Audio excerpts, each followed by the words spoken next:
Season win total best bets coming your way next on this week's episode of Michigan Podcast. But there's going to be one team that's going to play solely as a team. No man is more important than the team. No coach is more important than the team. The team, the team, the team. Looks deep for Anthony Carter. Waits for it. Yes, caught. This is no time for that. In the pocket and a sack. Tim Jamison. Brady gets terrific. Throws it, get it, touchdown, Knight again. Schultz just before Brazil got him. And a leaping interception by Woodson. Harbaugh back to throw over the middle. Caught by Collier at the 5 on his feet. Touchdown, Michigan. On its way. It's good. He's 5'7", 179 pounds, a junior at Michigan. But Jamie Morris packs a wallop, and he delivers for Bo Schembechler. And here's your first play. Pressure coming. Sack. It is Glenn Steele, number 81, who fought his way through the traffic. Option. And Robinson calls his own number, and he's going to score. Oh, an easy touchdown for Robinson and Michigan.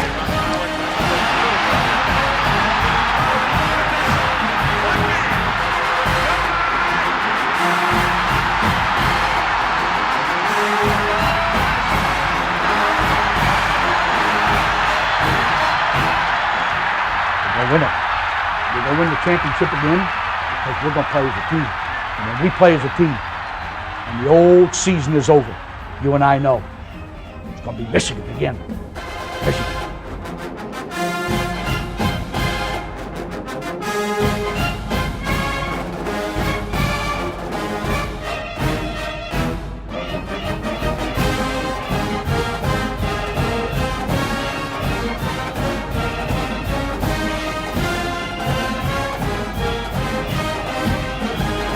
Greetings, Go Blue. I'm Steve Deace. Welcome to this week's episode of Michigan Podcast. You know, before you know it, we're down to about 80 days until Nebraska and Illinois kick off the 2021 college football season. There are college football preview magazines already on the newsstands.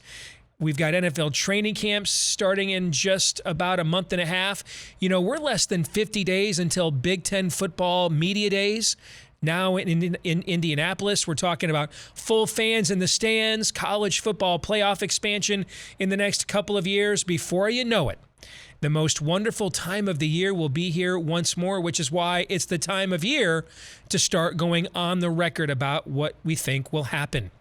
And that means it's time for my annual win total best bets. Now, we have done these for the last 4 years. If you've been supporting us on Patreon, you got this year's win total best bets before anybody else did a couple of weeks ago when DraftKings was the first entity to release win totals on every single college football team. But now that we gave our Patreon supporters first dibs, let's open it up to the rest of the general public, shall we? We have been doing this for the last 4 years here on this program and on our Patreon, and we are a documented 18-7-1 with our season win total best bets the last 4 years, going back to the 2017 season. That is 69%. Nice. Almost 70% winners. We'll take that every single time. This year, we have 7 season win total best bets. We begin in the Big Ten Conference. We're taking Illinois over the 3. When you look at the amount of super seniors and upperclassmen returning on this team, they have one of the highest ratios of those two things returning in the Big Ten, really in the Power 5. This looks a lot like the team that shocked everybody by going to a bowl game 2 years ago. And a lot of that, though, was kind of fluky. Would they have like 11 non-offensive touchdowns? That's tough to do. But you also have, a sixth-year senior quarterback returning in Brandon Peters. So somebody who's experienced, who has won games in this league. And speaking of experience with winning games in this league, how about Burt? The new coach, Brett Bielema, he has as good a track record in the Big Ten West as anybody does. So you bring in a credible coach, you bring in an experienced team, throw in a senior, capable quarterback, and then you look at that schedule, man. I count like 7 winnable games. Now, I don't think they'll win 7 games, But you've got Texas, San Antonio, and Charlotte. I mean, those are a good group of 5 teams, but they're not going to compete with Illinois. I don't even think the road game at Virginia is off the table, but I didn't count that as a winnable game. You throw in several conference games that I think are winnable as well, including Rutgers, Purdue, etc. To me, the worst you do here is a push. The worst you do is a push. So I'm going Illinois over 3 as my first season win total best bet for 2021. Next, I like Auburn under the 7. Not a fan of the Brian Harsin coaching switch from Gus Malzahn. In fact, I think it's a downgrade. Talked to a lot of Boise State fans. They think they've upgraded, actually. They think bringing in their former player and defensive coordinator from Oregon to replace Brian Harsin, who was not a great big game coach at Boise State, they view this as an upgrade for them. I think Brian Harsin is miscast in this role. It's a region of the country he's not familiar with. He's thrown right into the deep end of the pool of really college football's recruiting version of Shark Tank. By the way, Nick Saban just signed an extension to 2029. And then there's the scheme change. I love Tank Bigsby. I think he's a great fit for a downhill running scheme. I just don't think the rest of the offense is. I mean, this is a dramatic scheme fit from going from Gus Malzahn and his motions, histrionics, and love of spread offenses to more of the old school NFL power approach of Brian Harsin. So you throw that in. Then you look at the schedule. You got the rugged SEC West on top of a road game at Penn State in the non-conference. I'm going Auburn under the 7. Keep in mind, there's only been like twice in the last 20 years that Auburn hasn't lost at least 4 or 5 games in a season. So I'm going Auburn under 7 as my next season win total best bet. Number 3 on this list, last year's Cinderellas, Colorado. I'm going to go under. I'm going to fade Cinderella, that they can't do it again. And I think I'm going to say the team we saw in the Alamo Bowl against the no longer fighting Tom Hermans is probably more indicative of who Colorado really is. I think they kind of did it with smoke and mirrors last year. And you look at their schedule, they've also got 2 Power 5 opponents in the non-conference. Texas A&M, preseason top 10 team. Minnesota, who was a top 10 team 2 years ago. And then you look at the Pac-12 schedule as well. I have this as a very deep year in the Pac-12. I don't see 5 wins on this schedule. So I'm going Colorado, which is what they have to get to in order to get to the over. I'm going Colorado under 4.5, that they can't do it again with a guy whose average record as a head coach, Carl Durrell, is 6 wins a year. I'm going to say they can't shock us again as they did last year. Colorado under the 4.5. Pick number 4. I'm going to stay in the Pac-12. And I'm going to say last year for Justin Wilcox and Cal was just a lost year. They were picked 2nd in the Pac-12 North, but nobody in the Pac-12 got riddled with more COVID problems than Cal did, and a lot of it was just self-inflicted stipulations from their own leadership at the university level, we'll call it that. Starting with that very first week where they played that crazy Sunday time slot against UCLA, just the whole thing was weird.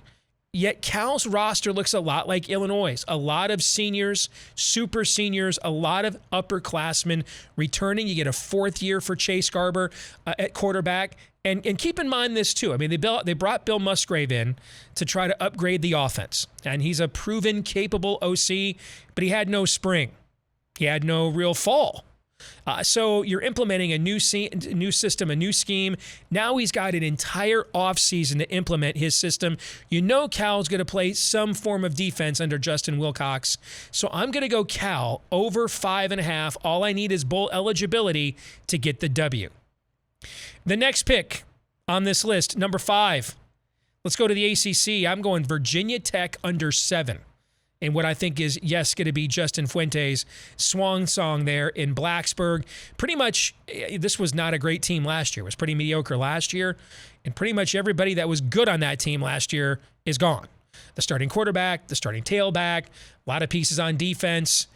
It just seems to me like this thing is coming apart at the seams. You look at how Virginia Tech's recruiting has just fallen off a cliff. A couple of years in a row now, this has been one of the worst recruiting programs in all of the Power 5. It's just obvious that the Justin Fuente thing has kind of run its course, and I think that will be fully cemented this year. I'm going Virginia Tech, including a tough road game in the non-conference at West Virginia early on. I'm going Virginia Tech under the 7. I don't see any way this team in its current iteration is getting to 8 wins. One more. Iowa under the 8.5. Key pieces lost on defense. You look at Davion Nixon, Chauncey Golston. I mean, those guys anchored what was one of the most surprising defensive fronts in all of college football last year. Really carried Iowa in that 6-game win streak down the stretch after they lost those first 2 games in a row. So props for them, to them. They come in one of the hottest teams in the country, but those guys are gone. And then I look at the receivers. Those guys are gone too. And, Spencer Petras was struggling with his accuracy and his reads last year when he had one of the better receiving units that Iowa's had going into a year in the last decade. Now he doesn't have those guys. I think that this is going to be more of a traditional Iowa team where they are looking to win every week, 21-17, where you have that offensive line led by an All-American center. You've got Goodson, who's maybe maybe the most explosive tailback returning in our league. But I think this is a year where you look at the schedule, Iowa could start 9 or 0-2. You start off with Indiana at Iowa State, a preseason top 10 team that has that game circled. There's very few boxes Matt Campbell has not checked in his tenure in Ames when it comes to rewriting the image and the history of Iowa State football, and one of them is he still hasn't beaten Iowa. So if you start 0-2 to get to 9, which I think is very possible. If you start 0-2 to get to 9, you have to go 9-1 down the, or 9-2 down the rest of the, or no, 9-1 down the stretch. I don't see that. So I think this is a 7 or 8 win team this year. So I'm going Iowa under the 8.5. I do not believe this is a team that can get to 9 wins. So Iowa 8.5. So again, so far, Illinois over 3, Auburn under 7. Colorado under 4.5, Cal over 5.5, Virginia Tech under 7, Iowa under 8.5. Those are 6 of my 7 season win total best bets, which leaves us with one more, which we'll get to in a moment. A big thank you to our Patreon supporters at patreon.com/Michigan Podcast, because you make these episodes possible with your support. And we get asked all the time, hey, we love what you guys do. How can we support you? Well, for just $5 a month, you can support us at patreon.com/Michigan Podcast. And hey, college basketball may be done, but now we're into the Major League Baseball handicapping, and we had an outstanding season in Major League Baseball last year. We had a pretty good season in college basketball this year as well, as you can see right there from something we recently posted on our Patreon page. So $5 a month to get some pretty good sports handicapping, an opportunity to win some money, like when we recommended you take before the tournament, Baylor 6-1 to win the national championship. You saw that thing pay off, right? Well, your $5 a month pays off when you support us at patreon.com/Michigan Podcast. All right, back again here on Michigan Podcast, and you're about to see a first. I mentioned we are 18-7-1 in season win total best bets over the last 4 years here on the show and on the Patreon page. But one team, oddly enough, has never been featured as a season win total best bet, which is kind of odd because it's probably the team we know more about than any other because we follow them closer than anybody else. It happens to be the very team that emblazons the name of this podcast, of this show. The Michigan Wolverines. For the first time, Michigan will be given a season win total best bet. DraftKings put Michigan's season win total coming off one of the worst seasons in school history with a slew of question marks all over the roster, including now 7 new coaches. It's because one of them's already left and he had to be replaced. All right, so an overhauled coaching staff, a roster that's very much in flux, and a difficult schedule, including a Week 2 game against defending Pac-12 North Division champion Washington, who comes to the Big House in primetime. So DraftKings has Michigan's season win total for this fall, despite all of those question marks, at 8. So on which side will I come down to my best bet? to me, I think there's only one side here, and that's under the 8. To me, this is either Jim Harbaugh's Big Ten Coach of the Year or there's a new coach at Michigan. I don't think there'll be anything in between. I think when you look at the difficulty of our schedule this year, I think the road games at Nebraska, at Michigan State. I mean, hell, Michigan State beat us last year when they were sorry, which means we were sorrier. Is that a word? The reality is, with this many question marks, we have a quarterback that's played one good half against Rutgers. That's it. And he's like your cemented starter. I don't know. They're bringing in Alan Bowman, the transfer from Texas Tech, who has the second highest completion percentage in among active college football quarterbacks. He's got 5,000 career passing yards. But, I mean, the guy has been behind some really broken offensive lines, has struggled to stay healthy, wasn't here in the spring. So, I mean, who knows if he can win the starting job? All those questions on defense. Our offensive coordinator is a joke. Our defensive coordinator's never coordinated a defense. Other than that, though, we're all fine here. Everything's fine here. How are you? All of those questions, and now we're looking at Indiana might have its highest preseason rating since 1988, 89. You look at a road game in East Lansing, a lot better Michigan teams than this one have gone to East Lansing and come out with taking the L, okay? Clearly, the Ohio State thing's just not even on the table. All right, so you really got to go 8-3 because the Ohio State game's not even on the table. So you got to win 8 of the 11 games. You're looking at a road game at Penn State. Now, it's in November. I don't know what the Big Ten will do with that, if they'll allow Penn State to still have that be a whiteout at night. But that's not an environment that Michigan has thrived in anyway. So I don't know. Tell me where these 9 wins are at. Take the Ohio State game off the schedule. You have to go 9-2 against the rest of those teams. And now you throw in Washington.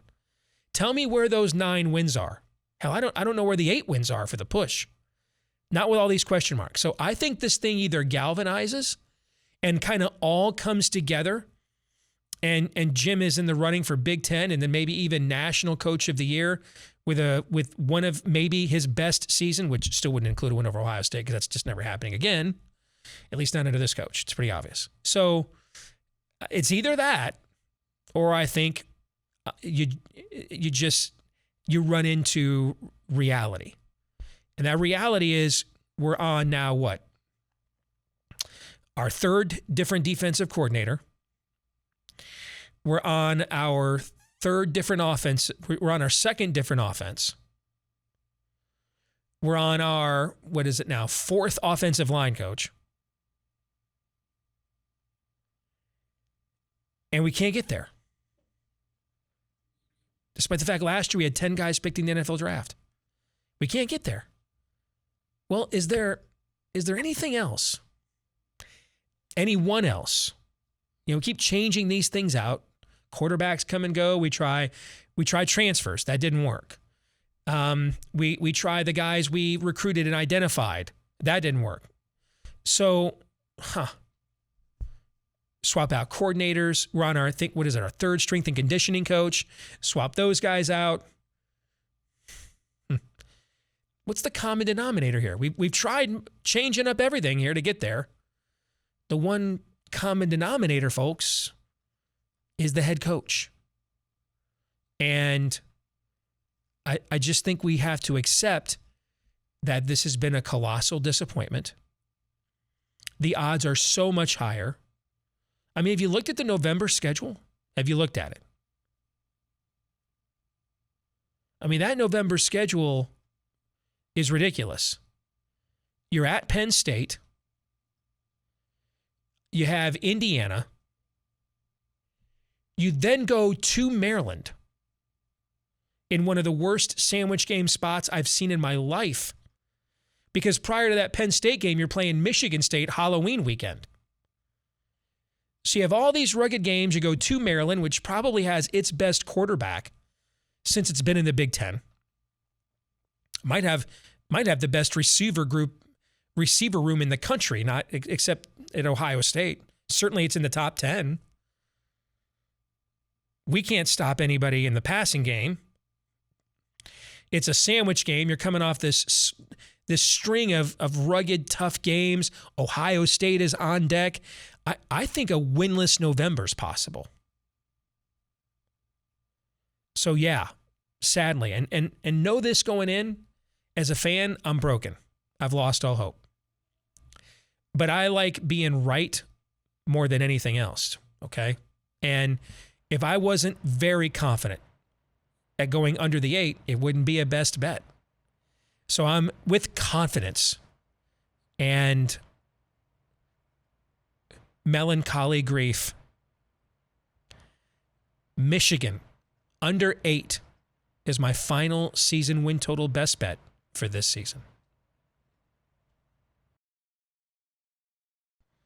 A big thank you to our Patreon supporters at patreon.com/Michigan Podcast, because you make these episodes possible with your support. And we get asked all the time, hey, we love what you guys do. How can we support you? Well, for just $5 a month, you can support us at patreon.com/Michigan Podcast. And hey, college basketball may be done, but now we're into the Major League Baseball handicapping, and we had an outstanding season in Major League Baseball last year. We had a pretty good season in college basketball this year as well, as you can see right there from something we recently posted on our Patreon page. So $5 a month to get some pretty good sports handicapping, an opportunity to win some money, like when we recommended you take before the tournament, Baylor 6-1 to win the national championship.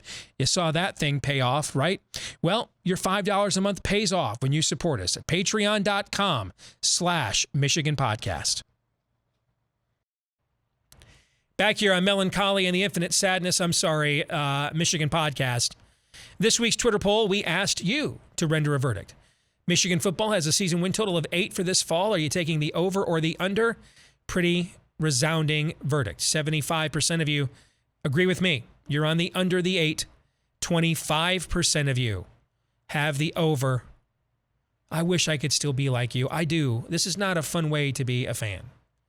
And I hate it because it's still my all-time favorite Michigan football player. But I have no hope. And so when I analyze, it's absent of fandom. There's no optimism. There's no rose-colored or maize and blue-colored glasses, Mr. Ufer. None of that's there. It's just all hardcore, cold, calculating analysis. And the analysis is a team with this many question marks and a coach who got half fired by getting half his salary taken away. And that schedule ain't getting to 9 wins, because that's what it would take to get to the over. This week's feedback of the week comes from yours truly. I tweeted this stat out the other day. Look at this. Jim Harbaugh has 10 wins over ranked teams in 6 seasons at Michigan. Matt Campbell. Now, this is a school. I want to put this into context. Iowa State has not finished in the final AP Top 25 until last year. They had not finished in the final AP Top 25 since 2000. Prior to that, you have to go back to 1978. 1978. This is a team that has not won a conference title since 1934. I'm sorry, since 1914. I apologize.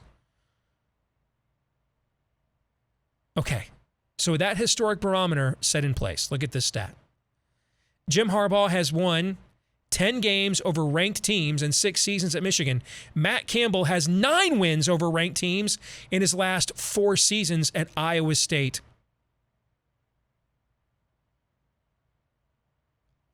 Let that sink in. Wow. Now you know why I'm broken. That'll do it for this episode of Michigan Podcast. Don't forget to like, rate, subscribe, 5-star review, whichever the case may be, YouTube, iTunes, Stitcher, Google Play, however you access us each and every episode. Please keep those 5-star reviews coming. Subscribe, like, rate, share. Keep those coming as well. Thanks to all of you that have done those things for us already. They help us to find more Michigan fans like you. Heck, you can help us with that by just spreading the word. You can also follow me on Twitter at Michigan Podcast to keep up to date on what I think on all things Michigan in between episodes as well.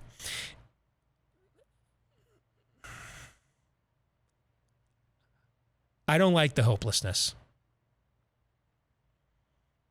I'm going to do this when we get to Big Ten football media days. I'll have my own football preview done. My own predictions will be on the record by then. I'm just going to set aside all the preseason narratives. When we get to Big Ten football media days, I'm going to mark that as the start of the actual season. And we're just going to look at the season in real time as it unfolds before us over the course of the next several months. If I don't do that, I'm just probably never going to be able to enjoy this on any level whatsoever, and I want to. You know, we'll have all our big picture conversations about the future based on the results at the end of the year. So when we get to the season, which for me is going to be Big Ten football media days, when we get to the season, then it's just going to be about the season around here. And then based on the results of that season, we may or may not have a larger conversation about the bigger picture of Michigan football after the season. But I am at some point here, I want you to know, going to set aside my melancholy and infinite sadness here and focus on the team as it unfolds. We're not to that juncture yet. We almost are, but believe me, I'm not enjoying this on any level whatsoever. I love this team too damn much. It's meant too much to me. It's provided too many great memories for me. It breaks my heart that it has come to this. But it has. I had nothing to do with it. Neither did you. We would be lying to ourselves and deceiving ourselves if we didn't acknowledge that at the very least, this is at some form of a critical mass, at least. And with that, we'll see you next episode, and go.